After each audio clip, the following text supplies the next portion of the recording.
So welcome to Agitate, Educate, and Appropriate, a seminar based on, a webinar based on an exhibition that is up right now from the Center for the Study of Political Graphics. Before we start, I want to introduce the CSPG board president, Danny Widener, who will present the land acknowledgement. Danny? Wanenkulu, good afternoon, everyone. CSPG acknowledges the Tongva people as the true stewards of the unceded territory of Tovaangar, the Los Angeles Basin, and the Southern Channel Islands. As a people's institution, we pay our respects to the Honukvetem, the ancestors, Ahihirom, elders, and the Eyuhinkem, our relatives' relations past, present, and emerging. As an anti-colonial organization, we support the Land Back movement, the return of all indigenous lands, and the restoration of indigenous sovereignty. Thank you, and welcome to our seminar. Thank you, Danny. And before we before we begin, so obviously this is all part of our beginning, that I want to introduce you to Summer Benton, CSPG's Office and Social Media Manager, who will introduce you to explain some of the technical features of the webinar. Hi, everyone. Thank you, Carol. Welcome. I just want to let everyone know the chat will be open for comments during the webinar, so feel free to cheer people on or agree or whatever through the comments, but we will have the Q&A open if you have questions for the panelists. Go ahead and type your questions in there and hit send, and then we will have time at the end to take any of those questions. Okay, thank you. Thank you. So the Center for the Study of Political Graphics is an archive, an activist archive, and we collect, document, and exhibit the primary historical documents of the movements of social change, primarily posters. We also collect buttons and bumper stickers and, basically political ephemera that was printed in a multiple. We, unfortunately, because of spatial limitations, we don't collect handmade one-of-a-kind signs, but we are certainly open to any donations that you may have of posters under the bed or posters you're carrying in demonstrations that keep happening across the country. We do traveling exhibitions, and we've been to over 400 venues around the world. And our newest exhibition is called, what is it called? It's called Taking Museums to the Streets, using fine art for protest. And we have 66 or 7 posters that have started with an iconic piece of fine art, like the Mona Lisa, like the Last Supper, like things that you may have seen in the beginning. And just to explain things for people who may not have seen them, it's something like the Mona Lisa, but shown as leading a demonstration for abortion rights, or the Mona Lisa with a mask to protect against COVID. And one of the most recent ones that we received is Mona Lisa cutting her hair in protest of the murder last year of Mahsa Amini, the 22-year-old Iranian Kurdish woman who was killed by the Iranian morality police. There's the Last Supper. There's a riff on that in showing the Chicano Last Supper, where it's instead of the apostles, there's Dolores Huerta, Cesar Chavez, Bobby Kennedy, and in the position where Christ is usually located in the center is Che Guevara. And that, by the way, was selected not by the artists, but by polling the students at Stanford, where the mural that the poster was based on, and they picked Che to be in the key location. And just one last example that I will describe is the Sistine Chapel creation scene, but in the Brazilian poster, instead of God pointing to Adam to give him life, he's handing Adam a condom for safe sex. So these posters have both a lot of humor, a lot of politics, a lot of history, and we really urge you to see it. It will be up through July 9th at the Mercado la Paloma, which, if you haven't been there, is an extraordinary food court that used to be a sweatshop. So great reimagining and refunctioning and repurposing. And the address is, you can get all this information from our website, and we can actually, maybe some of you can add it to the chat, but it's 3655 South Grand Avenue in Los Angeles, and it's open every day from 9 till 8 p.m. And our website is politicalgraphics.org. And I also want to thank our funders, the City of Los Angeles Department of Cultural Affairs, the LA County Department of Arts and Culture, Getty Summer Internship Program, and an Esperanza Community Housing. They were established in 1989 to support the residents of the Figueroa corridor of South Central Los Angeles, whose homes were being threatened by encroaching construction and basically the expansion of both the university, USC, and the entertainment center in the other end of the city. So they one of their projects was to transform this former sweatshop into a meeting hall, a community center, and a food court, because the community is also a food desert.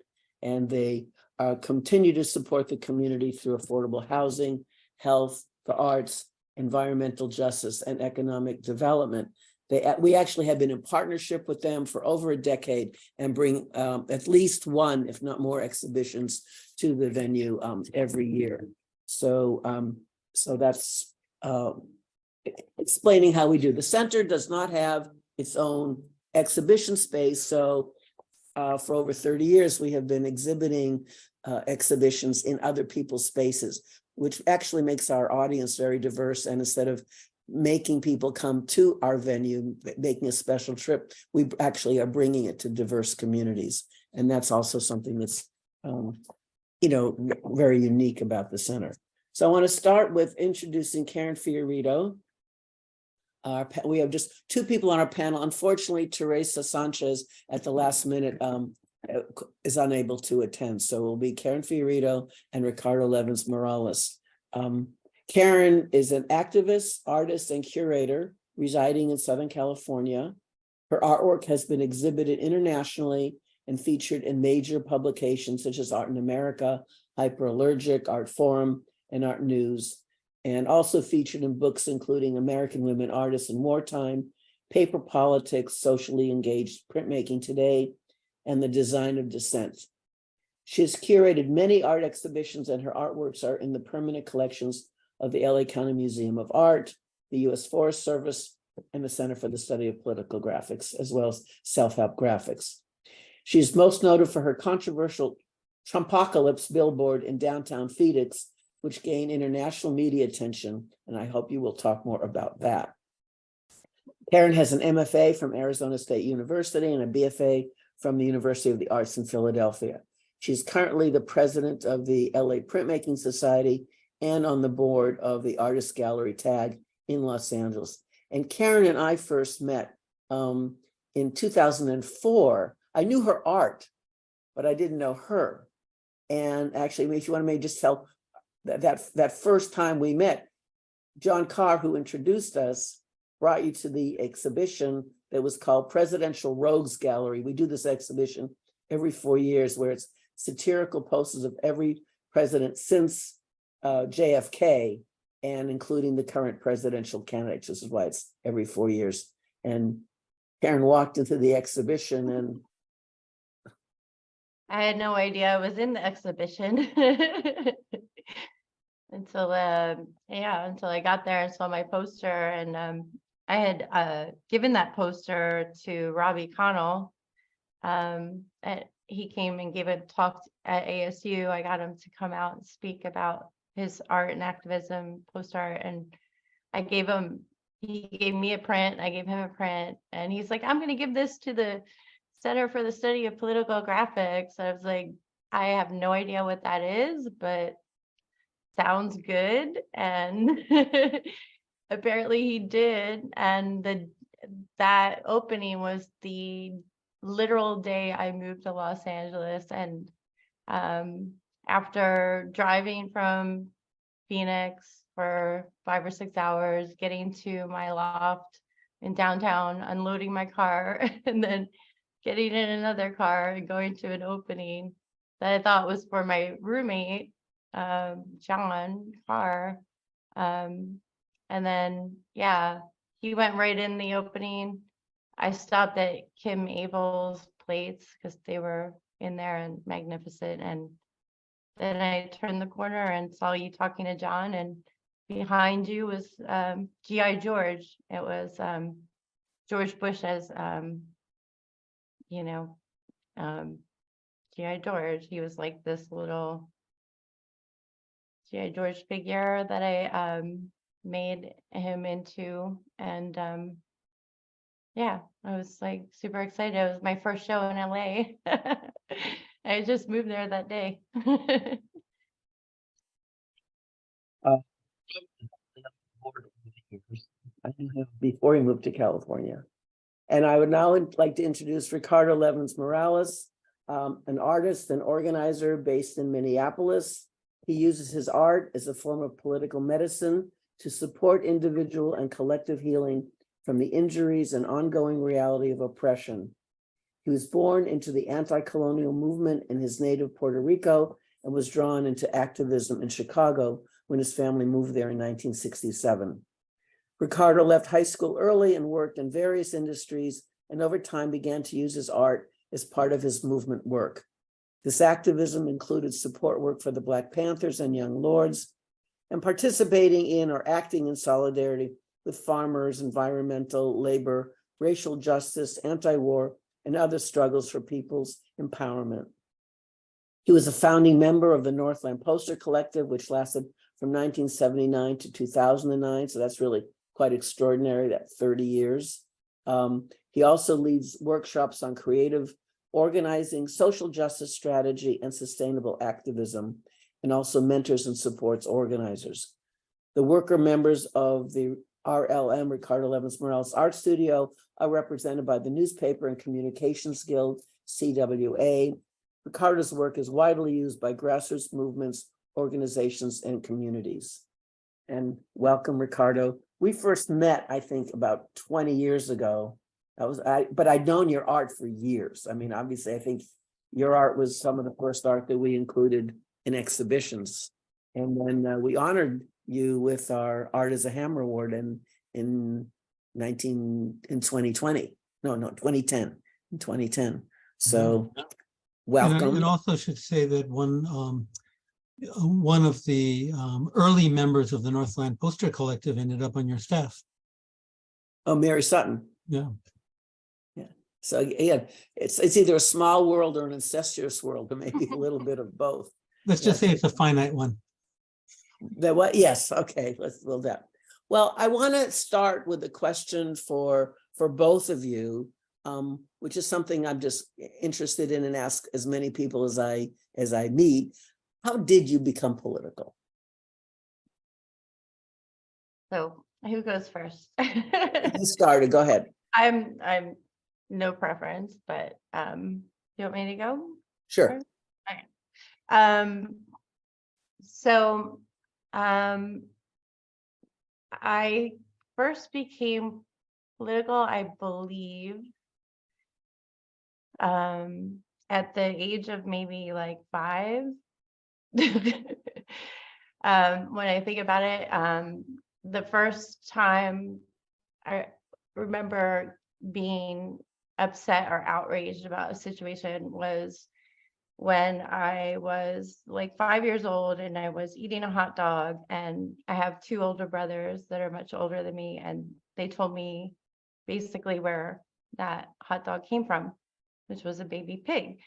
And I got so upset, I became vegetarian right away. And I was thinking about like why or how I became politically active. And, you know, ever since then, I was very concerned about animals and the environment. And by the time I was 8 years old, I was a member of PETA, I was a member of Greenpeace, I was a member of the Anti-Vivisection Society.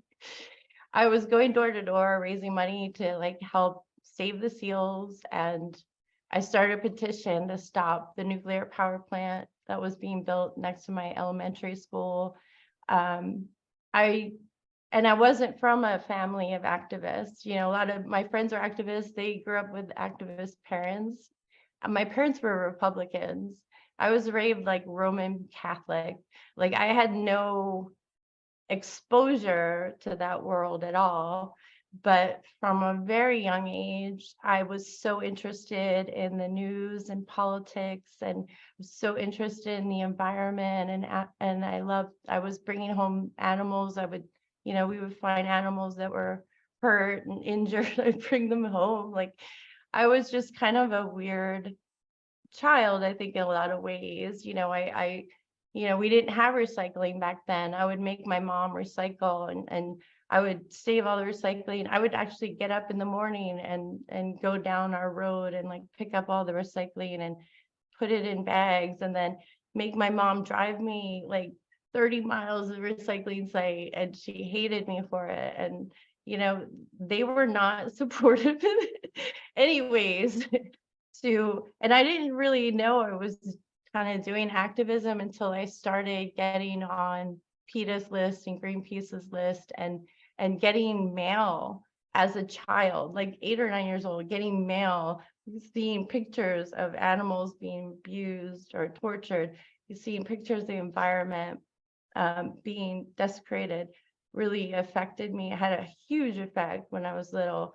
And then, as I grew older, I got involved in protesting and being more active politically. And I think a lot of that was, I was raised by a single mom who was raising 3 children without a college degree in the 70s. And she had no money. My dad paid $150 a month for child support. And she had to work her butt off, and she didn't get paid the same as her male counterparts. And I saw time and time again her getting sexually discriminated against, and even from little things like a plumber coming over and hitting on her and making her feel uncomfortable, or just the way that she was treated, as opposed to my father, who went off to become a successful business person and did not, but my mom was the one who was raising us. And so she was reading like Gloria Steinem, and she was like, getting subscriptions to Playgirl, and like she was very independent, and she became very liberated, and she passed a lot of that on to me, as that hit me at a very young age too, around the same time, that there was a lot of discrimination when it came to women and women's rights. And then also, my great grandfathers and mothers on both sides were immigrants and came to this country. And I was, a lot of them served in World War II and died. And like, I was taught as a young age, like, to cherish everything America gave to you, the freedom of expression, etc., and that it was a land of immigrants and a land of opportunity, and that this is why we, are here.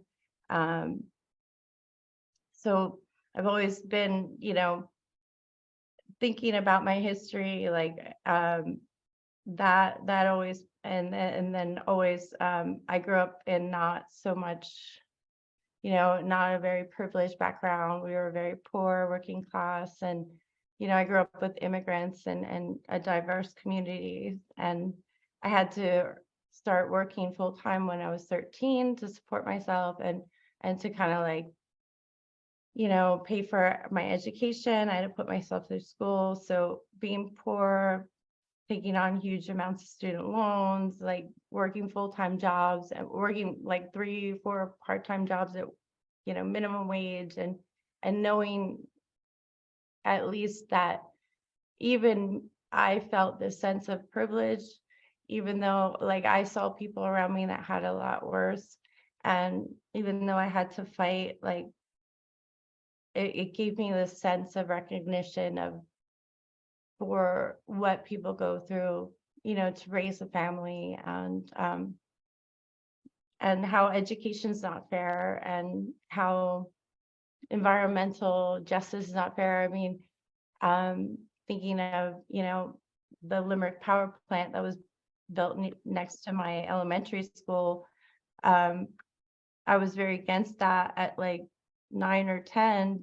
You know, I went around with a petition because I read that, and I used to read a lot, but I read that, you know, kids who grew up around power plants were not as smart or educated as kids who didn't. And at the time, I maybe thought as a kid that it was because of nuclear, you know, reaction, nuclear, you know, exposure.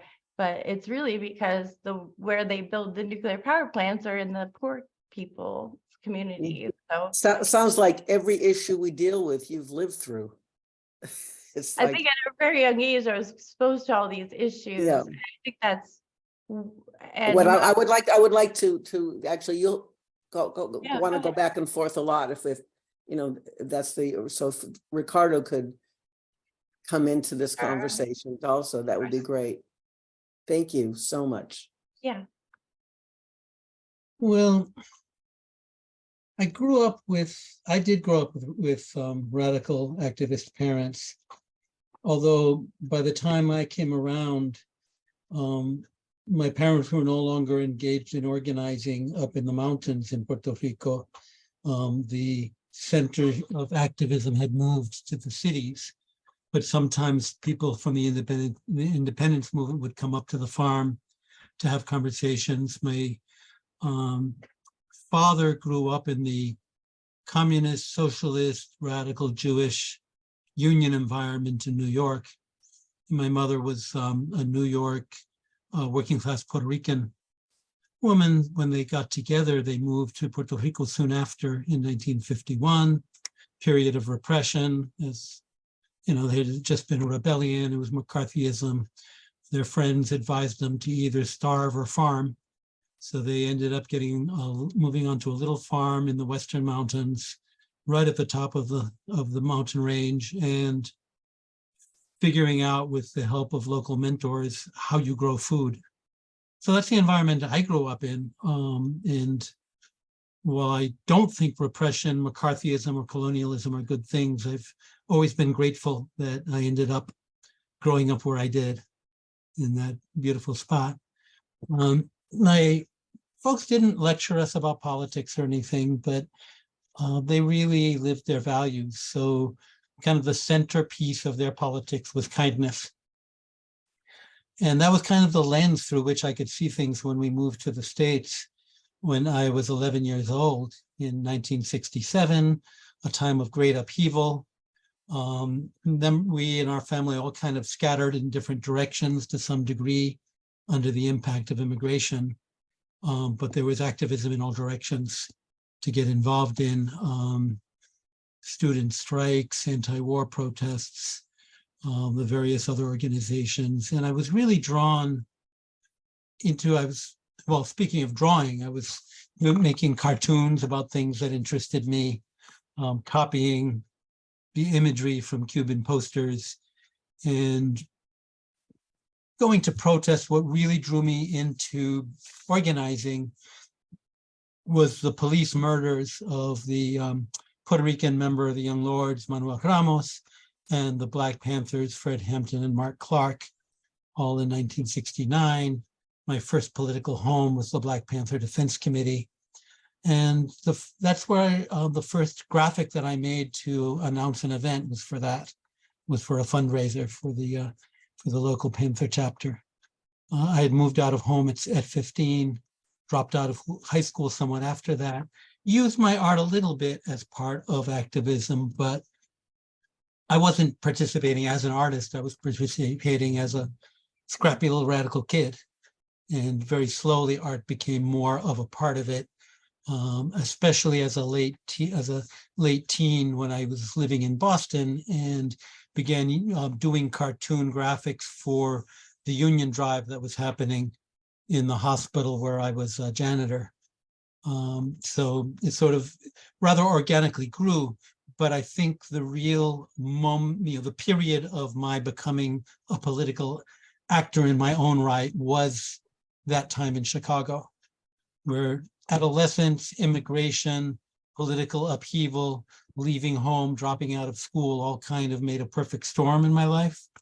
And I think it's from that that I got the idea. I mean, I didn't think it through at the time, but subsequently the idea that not only art, but also activism can be medicinal, because I know it can also be harmful. It can also be traumatizing. But for me, I was drawn into movements whose goal explicitly was to restore power to people whose power had been taken away, which is also your elevator definition of trauma healing. And so for me to participate in those movements was like a message to my own nervous system that empowerment, healing, and agency are possible. Well, that brings me actually to the next question, and why don't you start this time, Ricardo? But it's not only how you got into focusing on the art, which you started to reference, but also why, as the theme of the talk and the theme of the exhibition, is the two of you were selected because so many of your posters, certainly not all, but many of your posters are based on and appropriate iconic works of art. Mm-hmm. And then, so they're kind of got a double message. They're transforming something that we're familiar with and making it unfamiliar. And so if you could talk a little about that would be great. Okay, this might be a moment to do a screen share and show some images. So I will do this, and I'm going to breeze through most of these fairly quickly.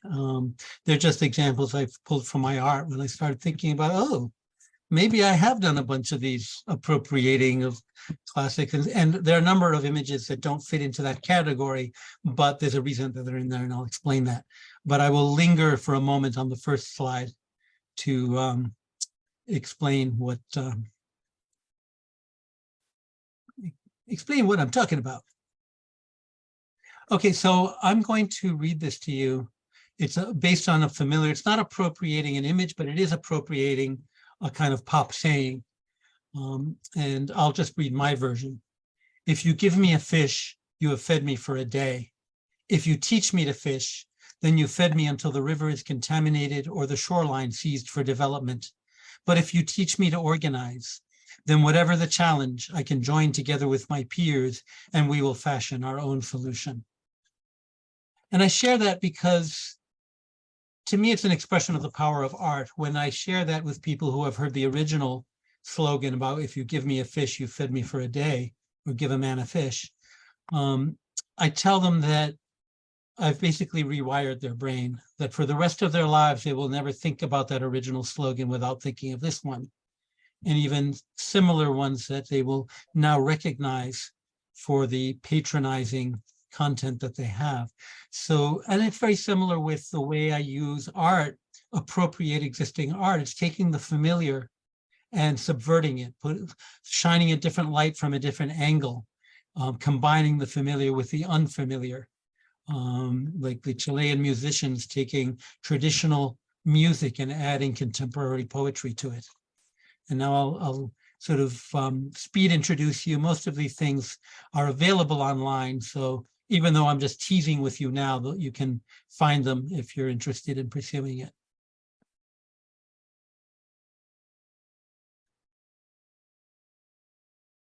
You see a theme there? About mass incarceration, based on a Diego Rivera. No explanation needed. Here I'm appropriating both Van Gogh and Wyeth.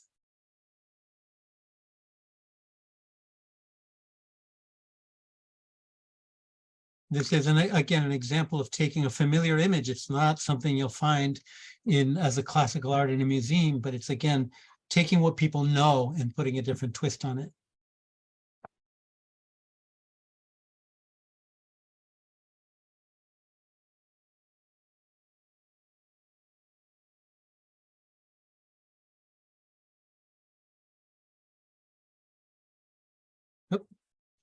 And there we are done.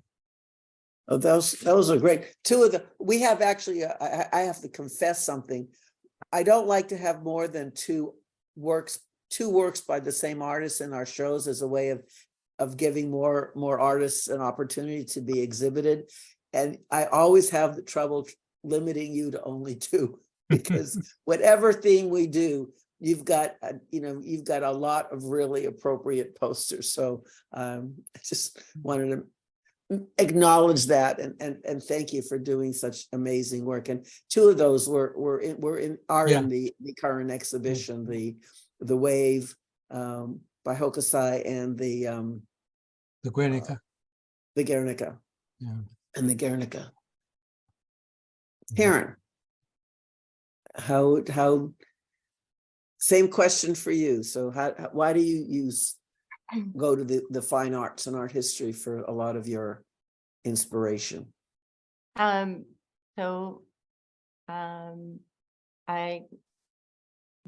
screen share, I guess, too. But it's a great question. Little background, maybe first. You want to screen share first? Or you want to? Okay. Yeah. Right now? Okay. We need to hold on. There you go. So a lot of my art you can find on, well, some of my art you can find on my website. Yeah, so I started making art really early on in my life, like when I was, a young kid. And like I said, I grew up poor, but when I got to be a teenager, I was very rebellious and ran away from home, got arrested, all that kind of stuff. Got expelled from school. And had to go to like a rich high school. But the great thing about a rich high school was this was where my dad lived, and I, had to pay tuition. My dad had to pay tuition for me to go there because I had nowhere else to go, but I had access to all these art classes, and I got really into art and got convinced to go to art school. And I think a lot of my work early on as a young artist, and these are some of the images, were a veiled attempt at political art. So for instance, I did a series about the Phoenix Steel Mill, which I grew up in Phoenixville. Phoenix Steel Mill burnt to the ground, and I photographed it after it had burned down. And it was just kind of this symbol, the phoenix rising from the ashes, but also the story. And I did the whole history of the town and how, we built steel for the Eiffel Tower and how it was like this huge thing. And then when the steel mill died, the whole town died, basically. So that for me was talking about, working class people struggles coming up. I did a series about abandoned buildings, which was kind of a veiled attempt of talking about gentrification and homelessness. I did a series about the media, which examined not only like how the media and television and culture portrays women, and especially young girls, but also how we deal with class and race. And then, I had a whole series on body dysmorphia, which was something I struggled with. And I had anorexia, and, a lot of that came from trauma and being abused. So a lot of these were the issues I was dealing with my work before I would say I became ultra political, where my work started dealing with, being more outwardly political, in your face, anti-war, pro woman, pro just everyone, pro-animal, pro-human. But you know, in between that, I went to grad school. Before I went to grad school, I actually I had a mentor named Leroy Johnson. He was a great artist in Philadelphia. He was self-taught. He was in the Black Panthers. He had served in the military. He was 35 years older than me, but he kind of took me under his wing, and you know, he kind of pushed me to think that art could be political. Up until then, I had my BFA. I was trained as a fine artist, and I was always told, every time I tried to breach, you know, animal rights or any kind of subject like that, I was told by my teachers, like, no, political art's not art, it's not fine art, don't do that. So I was trained more, I came from more of a fine art, you know, I wanted to be a fine artist. So I kind of hid and veiled my politics, even though I was very politically active, and I went to protests, and I wrote letters, and I did all that, but I hid that in my art. And I don't think it was till like I was thinking about it until I met Leroy, where, you know, I was given permission to do that. Not only that, was he encouraged me and to do that, and he taught me how to kind of appropriate. If you look at some of these images, he appropriated a lot from African culture, because, you know, that's where he was, you know, originally from, and he appropriated from pop culture and art history. And he kind of, I learned, you know, a lot from him and working from him. And I think I still do that. I still like piece things together. I still appropriate from different sources or different ideas, you know. I do a lot of See stuff some? like that. Could we see some of your appropriations? Sure. Yes. So, so one of the things that made me start appropriating like full on was when I went to grad school and I took a course on artist, war, and revolution. And it talked about how like artists respond to war and revolution. And we were, you know, right when I went to grad school, like first week, 9/11 happened. And that made me really politically engaged and wanting to do something. And taking this class, looking back at like all my favorite artists like Goya and Kathy Kollwitz and John Hartfield, and you know, all the artists that have, you know, Hannah Hawk responding to war and just different ways they did, I started kind of appropriating images. So I think this was like the first one I did, and this was like 2003. It was like the first, you know, the Iraq war. And they were using this term like shock and awe. And We're not seeing anything. We're seeing your you're not? website. Oh, We're only my seeing your God, I'm on website. the wrong, sorry. I'm so sorry. I'm on the wrong, I must be on the wrong share. And for some reason, We can see your title slide. no, yeah, really? Why is We it see, not we see your name and your website. my screen sharing is paused and it won't let me. Right. Summer, do you have her slides that you could screen share instead? Yeah, let me see what I can do. I can't, my mouse isn't working for some reason, so I can't stop like screen sharing or anything. That's okay. Okay. Okay. Is this being seen? Now we're seeing Goya. Yeah, okay. So, yeah, so if you want to, what was the last slide you saw? That was it. This is the first slide we've seen. Oh, that was the We haven't first seen one? anything. Okay. Oh, okay. So maybe if you go back, I don't know, to the first one. So this was like my work before I became, I guess, like I started doing political posters. This kind of like veiled political work. And then next slide, this were some of my collaborations with Leroy, which became much more in your face, I guess, political, and started like appropriating different images. And then next slide. And then these are some of my more current posters that appropriate, you know, certain ideas or images, not always appropriating the image, but sometimes I like just want the feel of a certain, poster or a certain idea, like, the Russian Soviet posters, or, there's a lot of different, in this class, I learned about a lot of different, propaganda posters, like the Soviet Revolution and the communist revolution, and even American World War II posters. So next, sorry. And so I took this class, and during this class, I remembered like all these great artists I'd studied, like, when I was in undergrad, like Goya and Kathy Kollwitz, and next slide.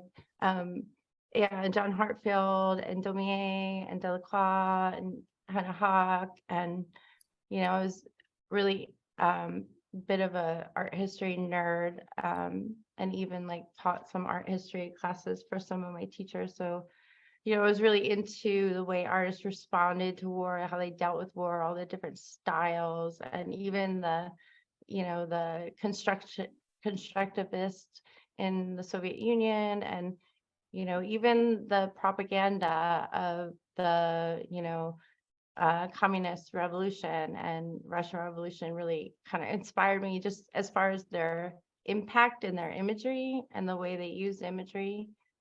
And then next would be, so the first, one I did, I think, would be Shock and Awe, and that was in response to the Iraq War, and when we invaded Afghanistan and Iraq, they were talking about shock and awe. And this is a term that goes back to World War II and to the Nazis. And it reminded me of this poster that we had in our class that was Lee Strom. I don't know if I'm saying that right. He's like a Dutch artist. And he had this poster about America coming into Europe and taking over, and what they were bringing with them, which was like slavery and colonialism and jazz and all kinds of stuff. But I kind of took out some of what I felt were the more offensive parts and kind of made it into this other monster of like, we're coming with war, we're coming with violence, we're coming with the military might, we're coming with money, there's the war drum. So it was just about, first we're going to invade Afghanistan, I knew that, and then we're going to invade Iraq, and then who's next? It was kind of about that. So next, so the next one I did was like George Bush as Napoleon, and this is taken from Jacques Louis David's painting of Napoleon crossing the Alps and invading into Italy. And I was trying to draw a correlation between Napoleon and George Bush. And I just, when I saw this painting, we studied it in class, he was saying how, Jacques Louis David was basically a propagandist painter for Napoleon and for the rich and the powerful. So I was thinking, well, I was looking at this painting, I was thinking, George Bush would probably love a painting like that of himself. So I made it for him, but I gave him blue jeans and a cowboy hat. And that was a chiaroscuro woodcut, by the way. But the next one. And before he was the propagandist for Napoleon, he painted for the revolution. Yeah, that's the interesting thing too. Like he was all for the French Revolution, and then he totally flipped. Like it's like going from Democrat and flipping a Republican. I don't know, but so this one is the one in the shell, which is based on the Virgin and Child, and studying art history for 12 years in college and university, you see so many Madonna and Child images, and it just gets to, and I studied a lot of religion, and, I've read the Bible many times, but don't agree with it. But anyway, that's beside the point. But this image of the Virgin and Child is just such a sacred image in art history. It's just been so, revered for so long, and encapsulates a lot of ideas about Christianity and innocence and Jesus and dying from our sins and all of this, what Christianity encapsulates can be kind of, in my view, seen in the Virgin and Child. And I took that sacred image and I flipped it on its script, because we talk about religion, we talk about Jesus, and we do the exact opposite. We wage war on others that, are strangers to us, or we don't understand, or for whatever reason, we justify a lot of violence and a lot of hatred and a lot of war because of religion. And it's so, for me, it's kind of a hypocrisy. You're supposed to be for one thing, but you're doing another. And I did this in grad school, and it's funny because when I was doing this work, like George, the Napoleon one and this one, I was also doing political posters, more in your face stuff. And my professors were like, you have to choose. You either got to go like the political poster, Robbie Connell way, or you're going to go the art history, this way. And I went the political art way. It also reminds me of that slogan, talking about slogans of what would Jesus bomb, or who would Jesus bomb? So there was that also, which relates to Ricardo's, that culture jamming comment that you made about that first poster that you showed, which was actually one of our posts, a very recent poster of the week. Once you see that kind of an image, you can't look at the original without having it. And this function is in a similar way. Yeah, I did Karen, another. Sorry. I just wanted to comment, Karen, on that choice that your teachers gave you, because I felt very lucky that as I became more aware of the Puerto Rican tradition, that the distinction between fine art, functional art, political art is much more blurry, so that somebody can do this fine painting or huge woodcut detailed thing that'll go in a museum, and they'll also do a masthead for a community newspaper or a cartoon. And I love not having to make those choices. Yeah, and I think the more I studied printmaking and studied people like Posada, for instance, who had, both like fine art, like detailed, and then also like newspaper ads, who did a lot of different things. Like I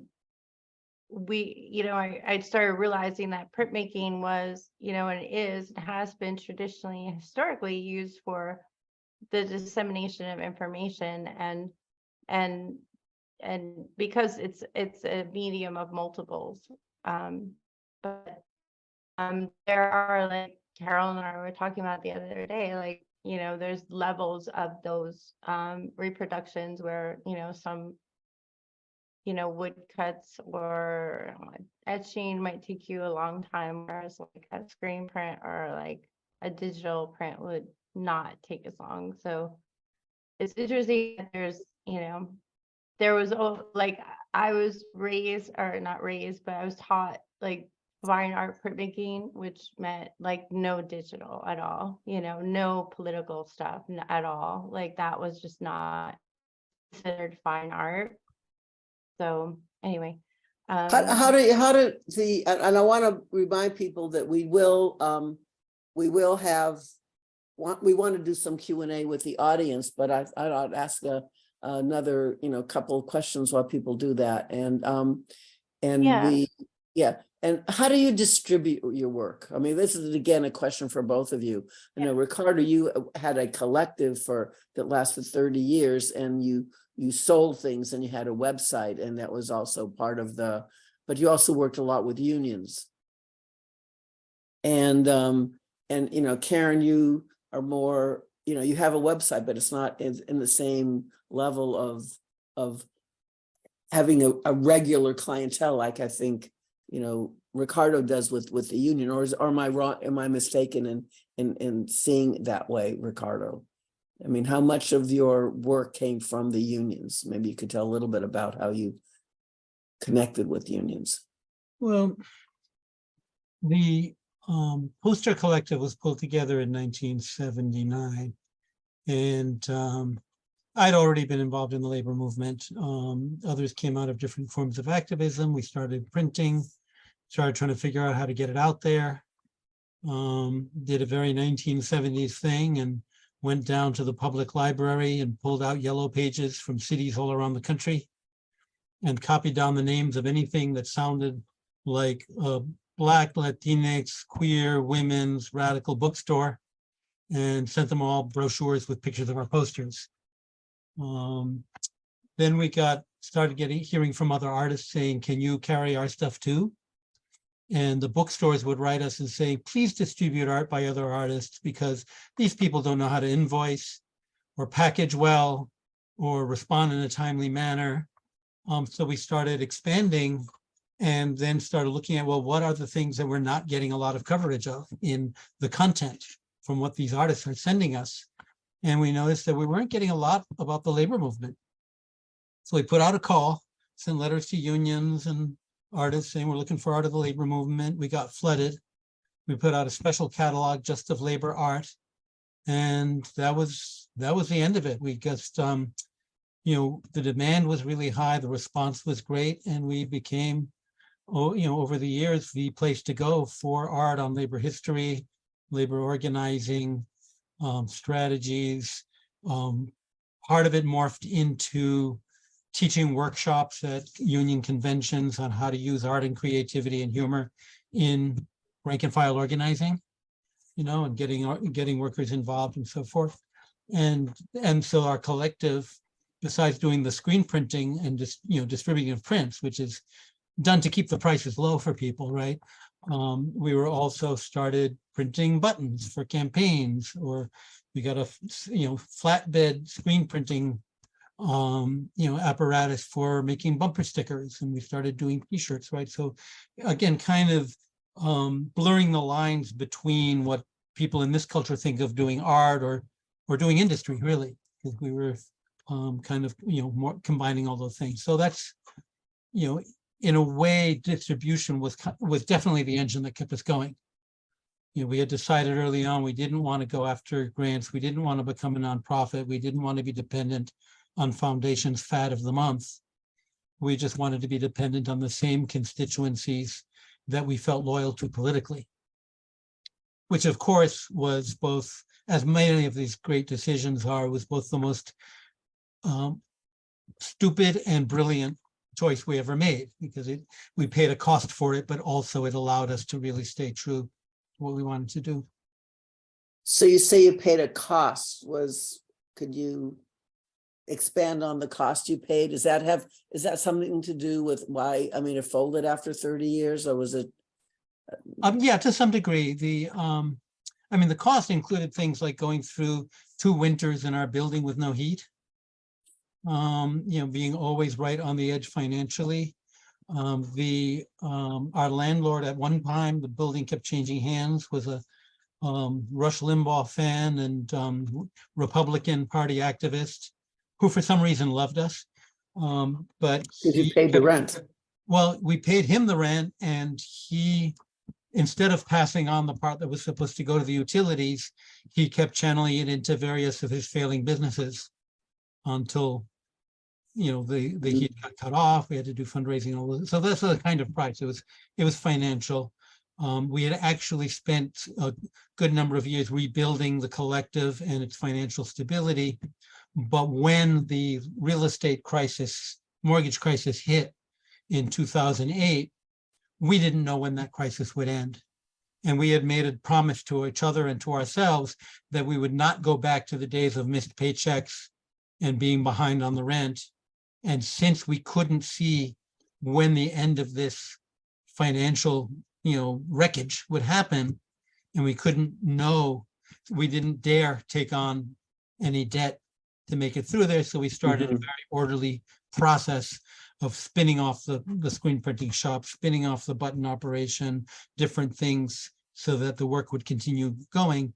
And then I came with a few of the folks over to set up a shop based around my own art. So yes, it was kind of an offshoot of our financial history, although at that particular moment we weren't underwater, but we also didn't want to end up in that place again. Right, that's. We have one question so far in the Q&A I think I want to share with you.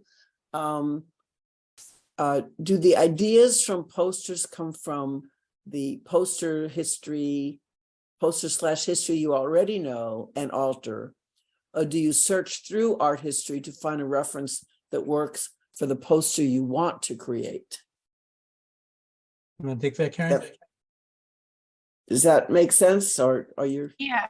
Yeah. Yeah. Yeah, sometimes it's inspired by an image, like for me, the Jacques-Louis David. And then I also have, I don't know if Summer can share the next slide, but one that really inspired me was Delacroix's Liberty Leading the People. I was always a painting that inspired me. So I did a print of that, but instead of Liberty, it was Lady Liberty. So it's like the Statue of Liberty. And then in the background were people protesting. I took shots from different protests of people protesting against Trump when he got after he got elected. So like when that happened, when I started seeing people protest again and I was getting really hopeful, I created this image because but then often, like with the other one with the Madonna and the bomb, that one I actually specifically, if you go back one, had to find a Madonna that was holding her hands in such a way that she could hold a smart bomb. So I went through a lot of Madonnas and the bombs, looking just for the way the hands and the gestures were. You so went that- Madonna shopping. I went Madonna shopping, exactly. So that's, I think, would answer your question.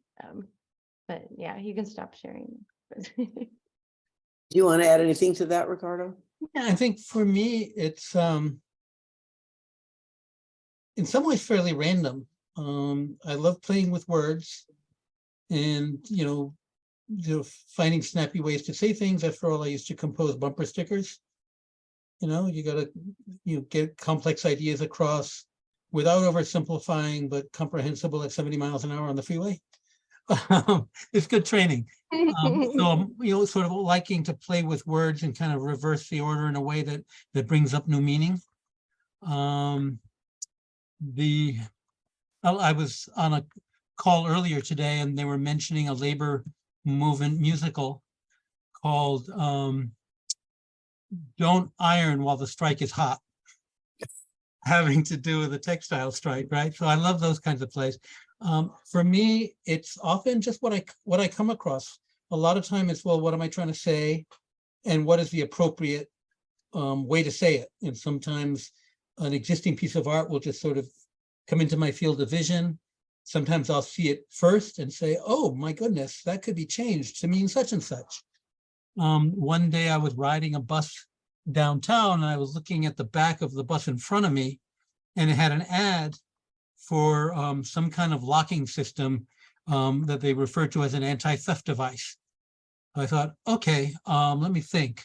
Unions, the anti-theft device for working people, right? So it's like a lot of these things that kind of come across my radar as I'm working. One last point about that, very early in my organizing, I mentioned I was a janitor in a hospital when we were trying to organize a union, and they would have posters up in the nurses' stations, but also the loading docks and the utility closets, right, where the workers go.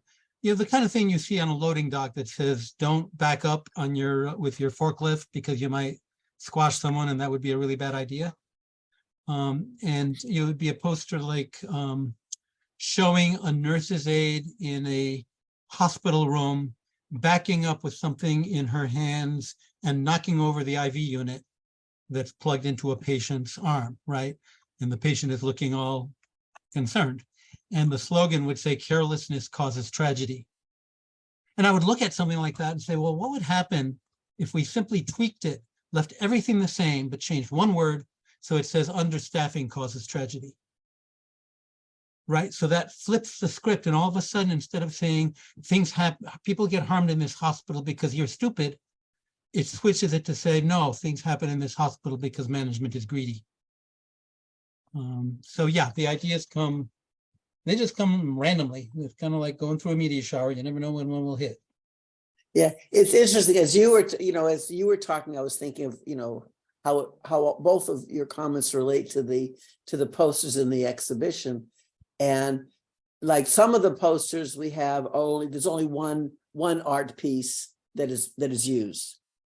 And in others, there's Karen's is an example. There's only one art piece that uses that Madonna, but that was a pretty obscure Madonna. So that's understandable. But like there's lots for the Guernica, including one of yours, Ricardo, but I think they're all anti-war. So it's continuing the theme that was in the original Guernica.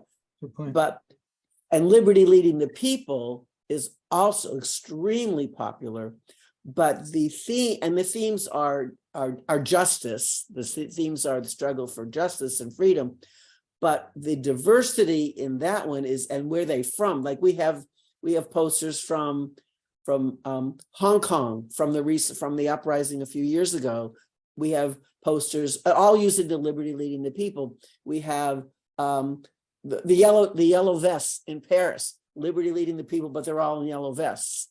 So there's a whole, and some of them are just focusing on the Liberty image herself. So it's a women's rights poster.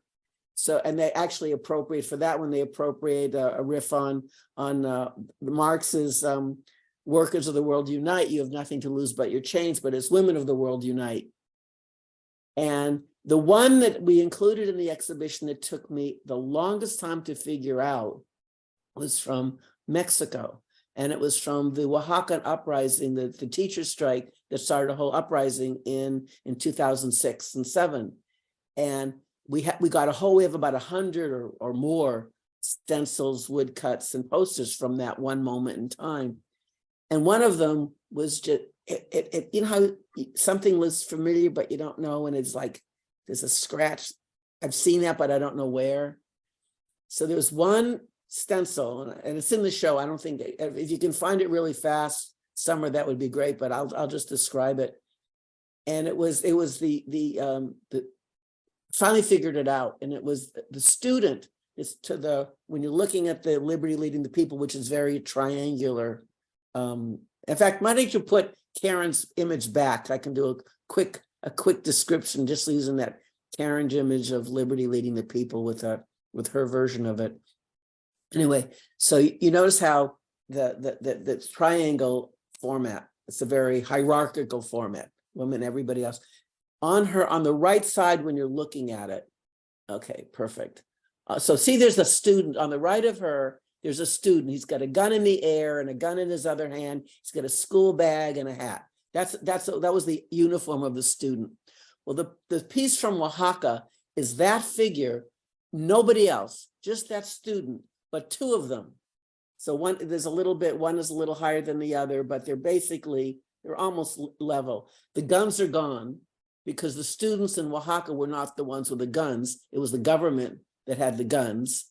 And instead of the gun in his hand, it was a stencil, so they were identical. They both had a slingshot. The slingshot was the weapon of choice for the students. And the reason I had so much trouble recognizing it was that Liberty wasn't there. The female hierarchical, top of the pyramid wasn't there. And there's a reason that they removed it in Oaxaca, because it was a horizontal movement, horizontalidad. There wasn't a hierarchy. There wasn't a leadership that ruled over everybody else. It was very horizontal. So they not only changed the image they basically changed the image to meet their needs and their expression at the moment, but they changed it so much that, you know, that I had a hard time, not just me, other people too, did not recognize where the source of that image came from. I don't think we have any other questions at the moment. So I had actually a conclusion question that is going to be, it could be pretty difficult or not. So also for the two of you, we're living in very dangerous times. You know, climate catastrophe is accelerating faster than anybody predicted. White supremacy is being promoted, you know, by people in government. Access to safe abortion is, you know, shrinking. Anti-LGBTQ plus legislation is proliferating. Democracy basically is being undermined as we are watching it. What can artists and organizers and anyone concerned with, you know, anyone committed to making the world a better place do to get involved to help reverse this terrifying trend? Help me. Go for it. You want me to go first, or you Sure. want? Thanks. Yeah, so I think the title of your show is very appropriate for that question. Educate, agitate, and in this case, appropriate, instead of appropriate, organize, as the old saying goes, right? So a lot of my life, you know, doing billboards and doing public art, political posters, I try to base a lot of that in fact and educate people, and agitate people. A lot of times I'm very, you know, considered pretty controversial artist. So, you know, not afraid of controversy. I think it's a good thing. I think it's a way to wake people up. There's just too much, you know, status quo out there. We need people who agitate and cause discussions and wake people up, and whether that be with facts or with outrageous artworks, either way, I think it's good. But the other thing is organizing, and that's something I don't, you know, unlike other people, I'm, you know, I'm not an organizer per se, but I think through my my art and through my creation and through collaborating with other artists and organizations, and I'm also the president of the Los Angeles Printmaking Society. I'm a member of a cooperative gallery, the Artist Gallery, which is the artist's own gallery.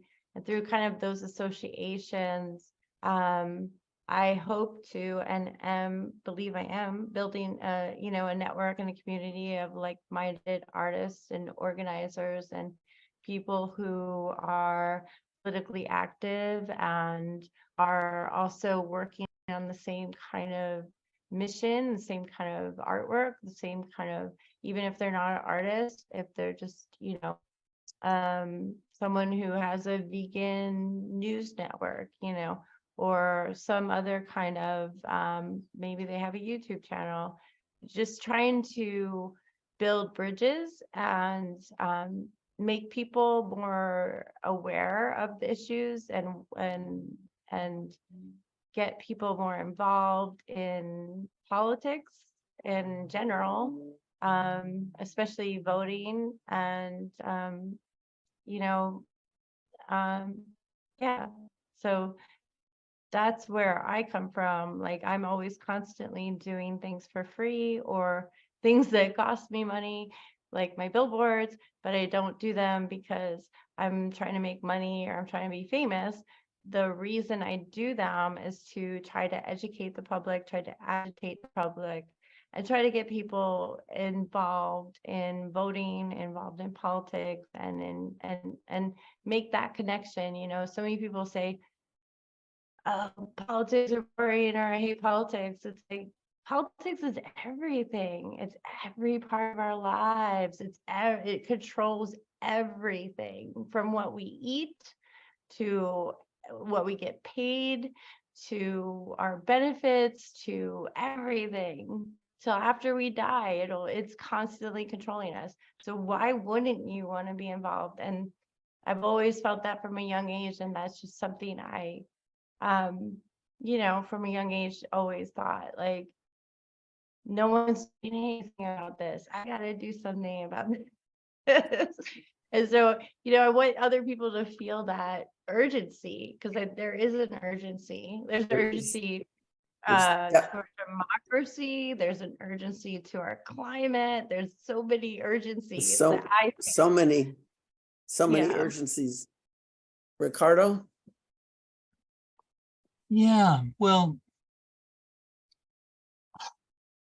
all of these urgencies, threats that you listed, that both of you listed, are lubricated, amplified, fueled, and made possible by lies.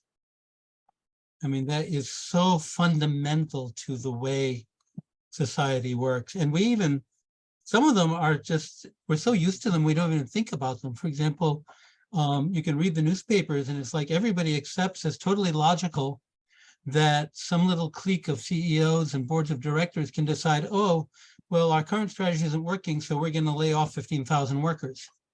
And it's just accepted that they have the right to do that, right? So I mean, the antidote to lies is truth, right? So I think that the role of an artist is truth-telling, and we have to do that as tricksters, right? We have to do that using everything at our disposal: laughter, beauty, sadness, cuteness, which is way underrated, but a very powerful weapon. I shudder should it ever fall into the wrong hands. And part of that truth-telling really means that we need to understand as best we can what's going on, not just be reacting. Part of the problem, part of the difficulty in organizing is that we often react without knowing what's going on, and we can be manipulated and fooled. We can take a false choice. We can buy into the idea of police reform, which is just another way to sort of postpone people's struggle, right? I mean, it just doesn't, it never actually results in anything. So figuring out what the truth is and what are some of the cycles that we're part of. For example, and to the questioner, yes, I did say cuteness. That, for example, the rise in fascism in a fascist, corporate supported fascist movement is really part of an effort to counter the downward spiral of US global economic power, right? So the current feels like it's going one way, in some ways it's going the other way, and being able to unravel, and we don't do that alone, but working with our communities to unravel some of these truths and share them. And the last thing I'll say about that is that truth-telling is also selective. So, for example, I don't make art to tell people how crappy things are. People know that, right? So expose is good as long as it contains dignity and not just victimhood. But that, what I look for is, where is the resilience? What is the medicine? How will this piece of art help people's emotional immune systems and political clarity rise to the occasion? And people approach this in different ways, and art can be therapeutic in different ways, but that's kind of the way that I've found that I can navigate that best, is by thinking of it in terms of and this is how I approach organizing also. Where do you put the acupuncture needle in this particular self-image of this community to release the most power with the least pressure? What is the story we're stepping into? In a workplace, the story might be we're all one big happy family and the boss is the father figure, right? Or it might be we're in a concentration camp. We find out what is the narrative people think they're a part of and subvert that in the same way that Karen and I subvert existing pieces of art, masterpieces, or whatever. Oh, that's incredible, both of you. Thank you. We are nearing the end. We actually have one more question from the audience. And it's for Karen. We referenced a controversy that you were involved in earlier. I think it was your billboard controversy, Karen, but we never described it. So if you could Oh, talk about that, I don't know if you have any images to I have a share. slide for that. Yeah, So I think it's the last slide. If so, I think I might be able to share it. Let me see if I can share it. Oh, or maybe I'm too late. Yeah, there we go. I can see why that's controversial. Okay. Let's see. Can you see now? Can you see my No. screen? Oh, now we have, Yeah, we're back. we're seeing, yeah, You Tropocalypse. can't see? Oh, okay. So you can see my screen now. Okay, cool. Yeah, so I did a lot of billboards. The first billboard I did, I don't have here, but it was about George Bush, and it was the same location. So when I was in grad school, I was doing my thesis, I decided, like I said, go the political art realm. I started postering my hand printed, screen printed posters all over. I had a team of undergrads who would go out and like poster with me, and they would always get torn down or, you know, gray washed. And so I got this idea. I was like, oh, I want a billboard so bad. And it's like 2003 or 4. And I found an artist in Phoenix, Beatrice Moore, who also owns some land there. And she owned a property that had a billboard on it. And she never did anything with it. And I was like, oh, gosh, I learned about her through a teacher, another professor, and I was like, oh, can I borrow your billboard? And she was like, sure. And she actually, like, we did this anti-Bush billboard, anti-Iraq War one. That was in 2004. It's the first time I got death threats, and that was fun. And then in 2017, she asked me to do another one. That was when Trump first got, like, we found out he got elected. She called me and was like, can you do an anti-Trump billboard? And I was like, yeah, what do you think I'm made for? Like, this is what I do. So, you know, I borrowed the swastika dollars, I call them, from my friend Hugh Grant, who had these stickers of these. It was just one of them, and I flipped one and I made 2, and I put these like mushroom clouds in. And so this was like very heavily influenced by Russian propaganda posters and the communist and fascist propaganda posters. But I wanted to flip that kind of narrative. Instead of being pro-fascist, it's trying to kind of warn people about fascism and how money and politics, dark money, all kinds of gerrymandering, the electoral college, how all of these things can really affect an election, and how fragile our democracy is. And if we do not pay attention, and if we are not vigilant, we will become a fascist state pretty easily and quickly. So, and if you want to warn, Well, on that note, well, but that's really why we're here. We're here to let people know the importance of everybody getting involved. And just as Ricardo said, you know, as both of you have said so eloquently throughout this entire panel, that politics is everything and everywhere, and it's our responsibility to do what we can, because the time is definitely now, and it's definitely us, all of us. And if we could add something. Absolutely. That we don't do what we can so that on our deathbeds we can say we did what we could. We do what we can so that we win, so that we actually get the results that deliver a better world for our children. And I just want to make that clear, because that's what requires us to take ourselves to school, as it were, and really try to study the world around us to understand what's at play. Thank you. Thank you. Perfect statement for the conclusion. Thank you very much. I want to thank my staff. I want to thank Karen and Ricardo. I want to thank all the folks who participated. I want to thank our funders again, the City of Los Angeles Cultural Affairs Department, the Getty Summer Grant Program, the Los Angeles County Department of Arts and Culture, and all our donors that have been supporting us for many years, and the Mercado la Paloma, who has hosted these exhibitions with the support of the Esperanza Community Housing. And visit the exhibition. It's up through July 9th. It's at Mercado la Paloma. You can go to our website, politicalgraphics.org, to get all the information. And thank you very, very much, and stay safe and stay creative. So welcome to Agitate.